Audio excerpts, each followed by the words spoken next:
জীবনের শেষ সম্বলটুকু বিক্রি করে এবং ব্যাংক থেকে লোন নিয়ে ব্রয়লার ফার্ম খুলেছিলেন একজন।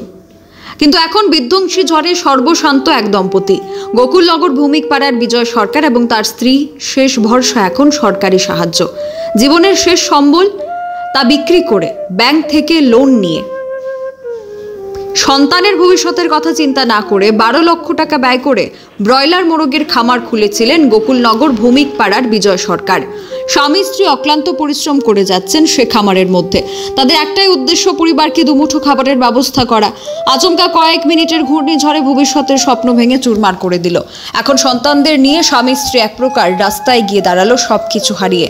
শনিবার রাত প্রায় 8টা আচমকা ঘূর্ণিঝড়ে এসে তার দুটি ব্রয়লার মোরগের খামারে সমস্ত কিছু তছনছ করে দেয়।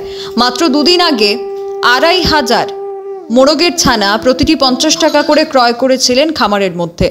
আর সেই ঘূর্ণিঝড়ে দুটি খামার সম্পূর্ণ ভেঙে টিনের ছাউনি প্রায় 5 থেকে 600 মিটার দূরে উড়িয়ে নিয়ে যায়। আর খামারের ভেতরে 2500 মোরগের ছানাগুলি মুহূর্তের মধ্যেই শেষ হয়ে যায়। তিনি বলেন তার ঘরের টিনের ছাউনিগুলি গাছের ওপর কিংবা জমির ওপর উড়ে নিয়ে গেছে ঘূর্ণিঝড়ে। এদিকে এক প্রকার কান্না ভেঙে পড়েন বিজয় সরকার। অনেক আশা নিয়ে ভবিষ্যতে এই ব্রয়লার মোরগ বিক্রি করে সন্তানদের ভবিষ্যতের পথ দেখাবো বলে ভেবেছিলেন, কিন্তু সব শেষ হয়ে গেল তার। তাই তিনি এবার সরকারের কাছে সাহায্য চাইছেন। Bureau report, social Bangla. ঘটনা তো কালকা আইলো একটা পাহাড় মতন আছে, পাহাড় মতন আছে, সেটা ঘরটার উড়ে নিচে প্রায় 500 মিটার দূরে দেন আপনারা এই অবস্থা হয়েছে। হ্যাঁ, আমি আজ সব মাস হয়েছে, ফার্মটা খুলছি, এবার সেলফি করতে টেল হয়েছি, এমনি করতে টেল হয়েছি, অনেক হাতে রেন্ট নিয়েছি, বাচ্চা নিজে আইনা উঠেছি। একটা ছানাগুলি 2টা ছানাগুলি পাচ্ছিলাম।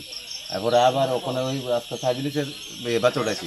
এর মধ্যে কালকা রাত্রে এমন ঘটনা হয়েছে, বাচ্চাটা যা আছে সে আমার দরবার মতন ক্ষতি হয়েছে। কেন তিনটি যা আছে কিছু নাই, এটা আঙান দিতে সব বাদ গেছে। ওখানে আমি চাই গভর্নমেন্টের কাছে রিকোয়েস্ট করি যাতে কিছু আমরা হেল্প করে।